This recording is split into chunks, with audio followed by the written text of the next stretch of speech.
नमस्कार मित्रों,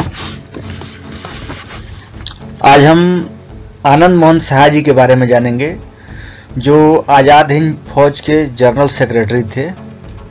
ये सुंदरवती महिला महाविद्यालय भागलपुर के संस्थापक भी थे, पूर्वी रेलवे बोर्ड के अध्यक्ष तथा भागलपुर सिल्क उद्योग को आगे बढ़ाने का भी इन्होंने काम किया था।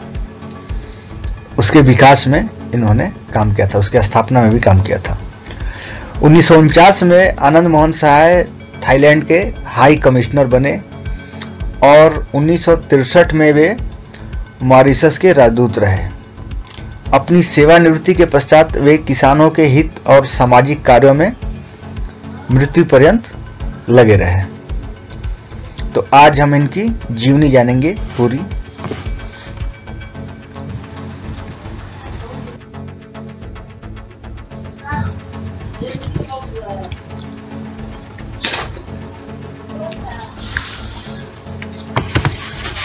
आनंद मोहन सहाय का जन्म 10 दिसंबर 1898 को हुआ था। वे जमींदार स्वर्गीय लाल मोहन सहाय के बड़े बेटे थे।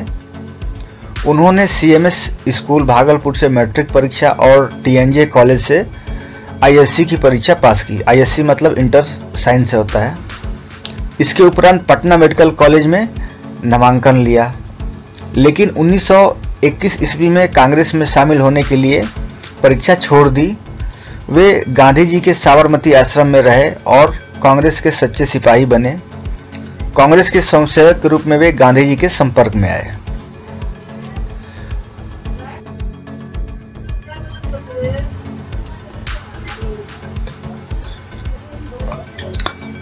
सहाय जी की प्रतिभा से प्रभावित होकर डॉक्टर राजेंद्र प्रसाद ने उनको अपना पीए बनाया।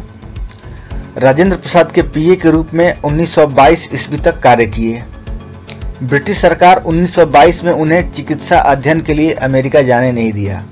1922 से 1925 तक आनंद मोहन सहाय जापान में रहे। इस अवधि में वे महान क्रांतिकारी रास बिहारी बोस और राजा महेंद्र प्रताप के संपर्क में आए। रास बिहारी बोस वायसराय पर बम फेंककर जापान भाग गए थे। राजा महेंद्र प्रताप प्रथम विश्व युद्ध के दौरान अफगानिस्तान की मदद से ब्रिटिश सरकार के विरुद्ध एक सेना गठित की। ब्रिटिश सरकार ने उनके पूरे परिवार को खत्म कर दिया। हालांकि वे थाने से भाग गए। 1922 से 25 के दरमियान तीनों रास बिहारी बोस, राजा साहब और आनंद मोहन सहाय जापान में साथ साथ रहे। वहां आनंद मोहन सहाय के द्वारा भारतीयों में राष्ट्रीयता की भावना जगाई गई।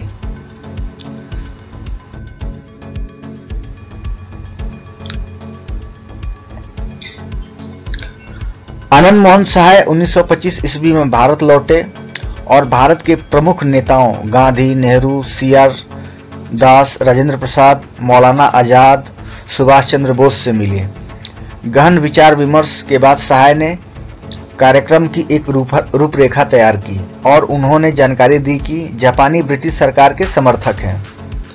नेताओं ने आनंद मोहन सहाय को यह जिम्मेदारी सौंपी कि वे जापान में राजनीतिक क्रियाकलापों में को आगे बढ़ाएं। 1926 ईस्वी में उनकी शादी चित्तरंजन दास की भगनी सती देवी से हुई। सती सेन उनका नाम था। बंगाली कास्ट परिवार से थी और ये बिहार से थे। तो सती सेन से इनका विवाह हुआ, जो चित्र में दिखाया जा रहा है। इनकी भगनी थी। शादी कोलकाता में हुई। 1928 ईस्वी में उनकी शादी चित्तरंजन दास की भगनी सती सेन से हुई। शादी कलकत्ता में संपन्न हुई और इसके बाद वे भागलपुर आए।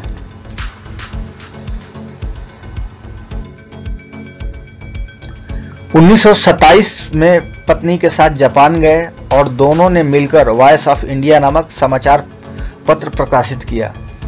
समाचार पत्र में जापानियों को भारतीय लोगों की स्थिति के बारे में जानकारी देने का प्रयास किया गया। इसकी प्रति जो है अंग्रेजी और जापानी दोनों भाषा में छापा जाता था। जो भारतीय जापान में थे वे काफी प्रभावित हुए और वहीं से देश की स्वतंत्रता के लिए कार्य करना शुरू किया। इन्हीं दिनों सहाय ने जापान में इंडिपेंडेंस लीग की स्थापना की। 1929 ईस्वी में इसकी शाखा दक्षिण पूर्व एशिया के सभी बड़े शहरों में खोली गई। सहाय ने कोबे में भारत से आने वाले लोगों के लिए भारतीय लॉज की स्थापना की। 1934 में चीन और जापान में युद्ध छिड़ा। सहाय जी भारतीय को अंग्रेजों के खिलाफ संगठित करने के लिए चीन गए। 1939 ईस्वी में द्वितीय विश्व युद्ध और सहाय जी दोबारा जापान गए। वह ऐसे व्यक्ति की खोज में थे जो जापान में भारतीयों का नेतृत्व कर सके। वे स्वाभिमान के साथ जापानी सहायता लेने के समर्थक थे।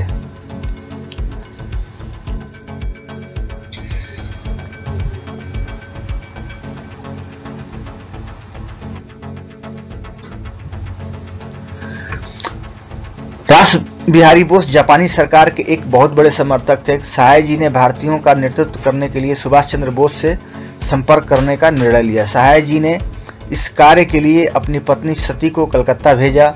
उन दिनों सुभाष चंद्र बोस माडला वर्मा जेल से छूटे थे। वे अपने कलकत्ता के घर में नजरबंद थे। आनंद बाबू की पत्नी ने सुभाष की मां से उनसे मिलने की अनुमति मांगी। नेताजी को सारी स्थिति से अवगत करा। रात्रि को 1:10 पर उनसे मिलने की अनुमति दिया। सीआईडी की टीम रात के अंधेरे में एक टैक्सी में थी। गहन रात्रि में सीआईडी सती देवी के घर आई और सुभाष से मिलने का कारण पूछा तो उन्होंने बताया कि वे उनके भाई हैं। इसी बीच उन्होंने सारे गुप्त दस्तावेजों को नष्ट कर दिया। 1939 में सहाय जी की पत्नी पुनः अपने बच्चों के साथ जापान गई। जापानियों ने दिसंबर 1939 ईस्वी में पर्ल हार्बर पर हमला बोला और इसी बीच नेताजी भागकर अफगानिस्तान गए और वहां से जर्मनी गए। सुभाष चंद्र बोस ने सहाय जी को जर्मनी बुलाया। द्वितीय विश्व युद्ध के छिड़ जाने की वजह से सहाय जी के लिए जर्मनी जाना संभव नहीं हो सका।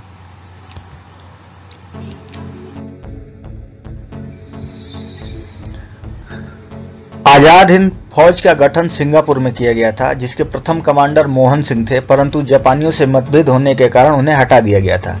नेताजी और उनके पीए हसन एक बोट में जापान पहुंचे। सहाय जी की पुत्री भारती ने ज्यों ही नेताजी के पैर छुए, जिस पर सुभाष चंद्र बोस ने कहा कि मेरे पैर मत छुओ क्योंकि अभी भी भारत गुलाम है। नेताजी जापान से सिंगापुर गए और दक्षिण पूर्व एशिया के सभी जगहों को देखा। जापान में हिंद फौज ने काफी गंभीरतापूर्वक कार्य शुरू किया। वे जापान की भूमि से भारत की आजादी की लड़ाई लड़ना चाहते थे। आजाद हिंद फौज में सुभाष रेजिमेंट, आजाद रेजिमेंट व रानी रेजिमेंट का गठन हुआ। आनंद मोहन सहाय आजाद हिंद फौज के जनरल सेक्रेटरी और पब्लिकेशन रिलेशन के मंत्री थे। सुभाष चंद्र बोस को सहाय पर काफी विश्वास था और उनकी सलाह को प्रमुखता देते थे। आजाद हिंद सरकार के पास काफी धन था। आजाद हिंद फौज भारतीय सीमा पर लड़ रही थी, लेकिन जापान युद्ध हार गए थे। दूसरे प्रयास में जापानियों ने आगे बढ़ने से इनकार कर दिया क्योंकि उनका मनोबल टूट चुका था। सन 1945 ईस्वी में हिरोशिमा और नागासाकी पर गिराए बम ने द्वितीय विश्व युद्ध का भविष्य निर्धारित कर दिया।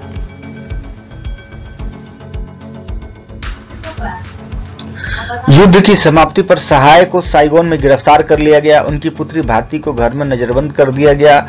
वह 8 महीने घर में नजरबंद रहीं। 1945-1946 तक सहाय जी जेल में रहे। मार्च 1946 ईस्वी में आजाद हिंद फौज सभी अधिकारी रिहा कर दिए गए और अप्रैल 1946 में सहाय जी भागलपुर आए। सती देवी 1947 ईस्वी में भारत लौटी। जापान से लौटने के बाद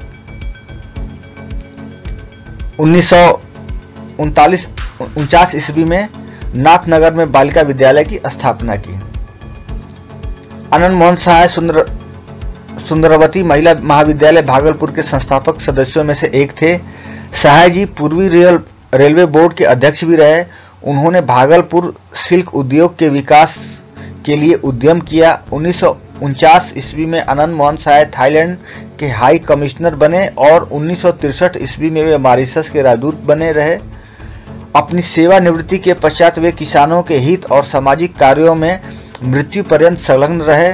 देश के प्रति सहाय जी की निष्ठा को शत शत नमन।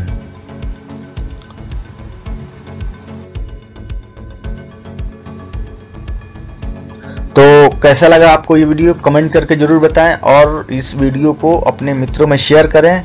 चैनल को ज़्यादा से ज़्यादा सब्सक्राइब करें। नमस्कार, जय हिंद, जय भारत, जय कैश, धन्यवाद।